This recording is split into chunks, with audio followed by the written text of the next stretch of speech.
नमस्कार।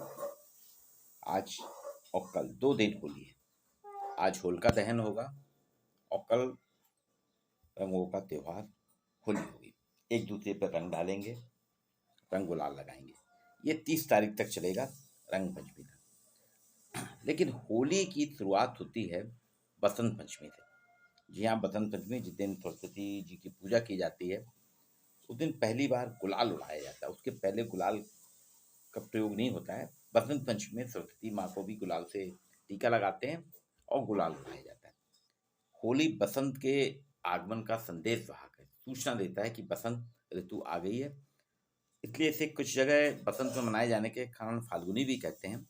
खेतों में सरसों खिल उठती है, गेहूं की कटाई होने लगती है, बाग बगीचों में फूलों के आकर्षक छटा छा जाती है, पेड़ पौधे पशु पक्षी मनुष्य सब उत्साह से भरपूर हो जाते हैं।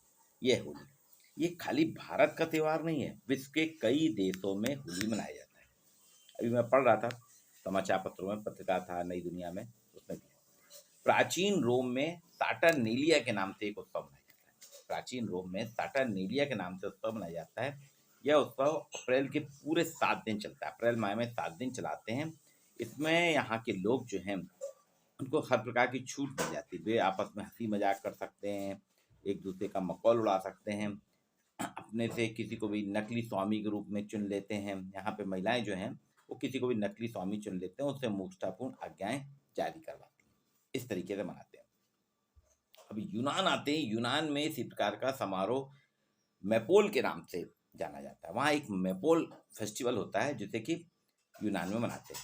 इसमें एक जगह लकड़ियाँ इकट्ठी कर ली जाती है, उसमें आग जला दी जाती है और उसके चारों ओर लोग बाग नाचते गाते हैं और खाना पीना करते रहते हैं।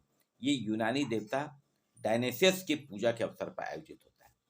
पश्चिम जर्मनी में रेनलैंड नाम से रेनलैंड नाम की जगह पे होली जैसा त्योहार 7 दिन तक मनाया जाता है। 7 दिन चलता है वहाँ पे।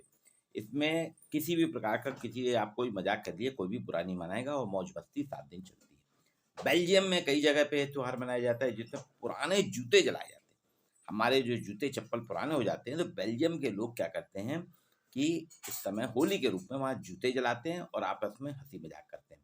और रंग रंग वहाँ नहीं चलता, जूते वह जलाते हैं, हंसी मजाक करते हैं और लोगों को खाना पिलाना करते हैं। जो व्यक्ति इस उत्सव में शामिल नहीं होता, वहाँ पे बेल्जियम में कि अगर कोई व्यक्ति उनके मोहल्ले का पड़ोस का अगर शामिल नहीं होता है तो उसे गधा बना के उसका जुलूस निकाला जाता है और सब उसका मजाक बनाते हैं। फ्रांस में भी 13 अप्रैल को एक ऐसा ही त्योहार मनाया जाता है। एक जुलूस निकलता है जिसमें घोड़ा गाड़ी में नगर के सबसे अधिक मोटे, वहाँ हर साल ढूंढा जाता है कि नगर में कौन सबसे ज्यादा मोटा व्यक्ति है, उसको बैठाला जाता है घोड़ा गाड़ी में और सब हंसी मजाक करते रहते हैं। अमेरिका में देखिए, अमेरिका में होबा नाम का त्योहार मनाया जाता है। इसमें वो एक बड़ी सभा होती है, एक ग्राउंड में इकट्ठे होते हैं, तरह तरह की अलग अलग प्रकार की फैंसी ड्रेस पहन के आते हैं, वेशभूषा रहती है, मस्ती करते हैं और आपस में पागलों जैसा व्यवहार करते हैं। ये होबा त्योहार है। ये भी होली के परिप्रेक्ष्य में होता है। पोलैंड में होली के समान ही अरसीना त्योहार मनाया, जैसे हमारे होली होती है, पोलैंड में भी अरसीना त्योहार मनाया जाता है जिसमें रंग गुलाल टमाटर सब एक दूसरे पे फेंकते हैं। अब भारत में जो है, भारत की होली मैंने आपको बताया ना, बसंत पंचमी से शुरू हो जाती है। एक दूसरे पे रंग डालते हैं, गले मिलते हैं। और आप देखिए इसी पैटर्न पे चेकोस्लोवाकिया में बेलिया कनोन्से नाम से त्योहार मनाया जाता है। चेकोस्लोवाकिया में बेलिया कनोन्से नाम का त्योहार मनाए जाते हैं। लोग बाग एक दूसरे से मिलते हैं, गले मिलते हैं, रंग डालते हैं, आपस में नाचते गाते हैं। जापान में हंसी मजाक का त्योहार, वास्तव में नई फसल आती है ना, नई फसल के स्वागत के लिए जापान में ये त्योहार मनाया जाता है। सब लोग मौज मस्ती करते हैं।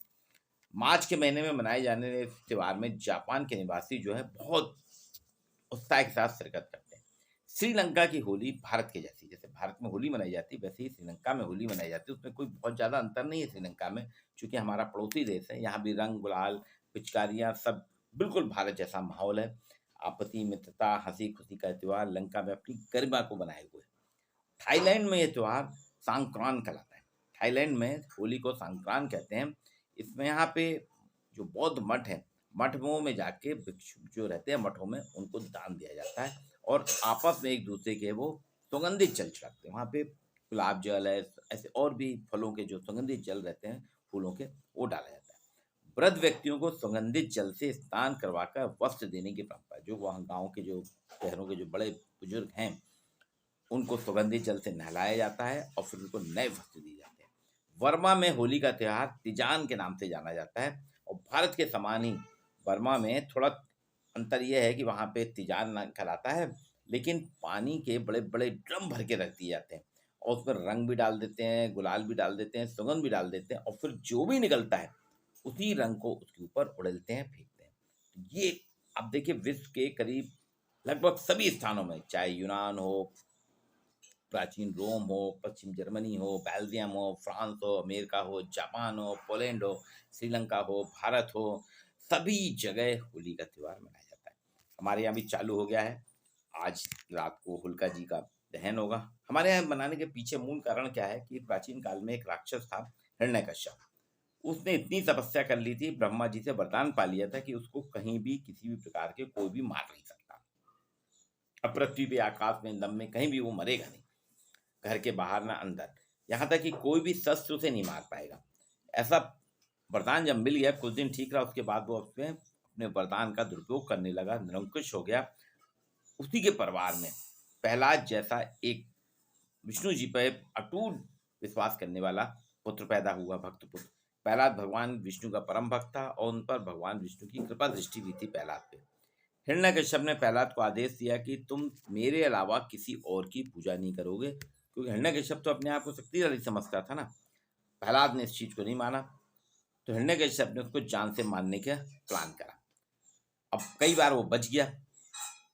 अंत में हिरण्यकश्यप अपनी बहन जो होलिका थी, जो आग थी, उस पर आग का भी कोई असर नहीं होता था, उसने कहा तुम इसको लेके अपनी गोदी में बैठ जाना, तुमको तो आग से कुछ होगा नहीं, ये मर जल जाएगा। प्रहलाद था विष्णु जी का भक्त।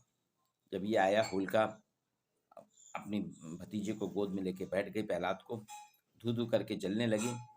एक ऐसा चमत्कार हुआ कि होलिका तो जल के खत्म हो गई, लेकिन भक्त प्रहलाद को विष्णु जी ने उठा के ले गए, वो बच गए। और उसी दिन से होलिका जो है दहन किया जाता है। होलिका दहन का मतलब ही है कि बुराइयों को आग में भस्म कर देना, बुराइयों को जला देना, खत्म कर देना। होलिका की भी पहले तो खाली लकड़ी जलाई जाती थी, कोई फोटो या प्रतिमा नहीं होती थी, लेकिन जबलपुर में 1952 में एक कुम्हार है कुंदन प्रजापति, जो मूर्तिकार है, मूर्तियां बनाते हैं, उसने अंधेर दो में होलिका की एक प्रतीकात्मक मूर्ति बनाई थी मिट्टी की, और अंधेर दो में लकड़ियों के बीच में उसको रख के जलाया गया था। और उसी दिन से 1952 से लगातार जबलपुर में जगह जगह होलिका का दहन होता है। और अब ये जबलपुर नहीं, पूरे भारत की परंपरा बन गई है कि मिट्टी की होलिका, आजकल तो कागज और गत्तों की बनाई जाती है, उसको बना के होलिका दहन करते हैं। होलिका दहन के बाद होलिका की राख एक दूसरे के माथे पर लगाई जाती है, गुजिया खाई जाती है, नमकीन खाए जाते हैं, और फिर दूसरे दिन लोग सब एक दूसरे से मिलने निकलते हैं, मिलजुल करते हैं, हंसी मजाक करते हैं, और रंग गुलाल डाल के एक दूसरे के साथ मिलना जुलना, अपने सारे गिले शिकवे बुराइयां सब माफ कर ली जाती हैं, दूर हो जाती हैं। और ऐसे ये रंग पंचमी तक चलता है। रंग पंचमी का त्यौहार इंदौर का देखने लायक है, 30 तारीख को होगा। यहाँ गेर कहलाती है, इंदौर में रंग पंचमी को गेर कहते हैं। इसमें पूरे शहर में लगभग 20 किलोमीटर के रास्ते में होली के होलियारे जो रहते हैं, हुड़दंगे कहलाते हैं, ये निकलते हैं। रंग गुलाल और फूलों की होली खेली जाती है, बहुत जम के निकलते हैं और पूरे शहर में। लेकिन खासियत है कि जैसे ही खत्म होता है, आपको पूरा इंदौर साफ सुथरा हो जाएगा।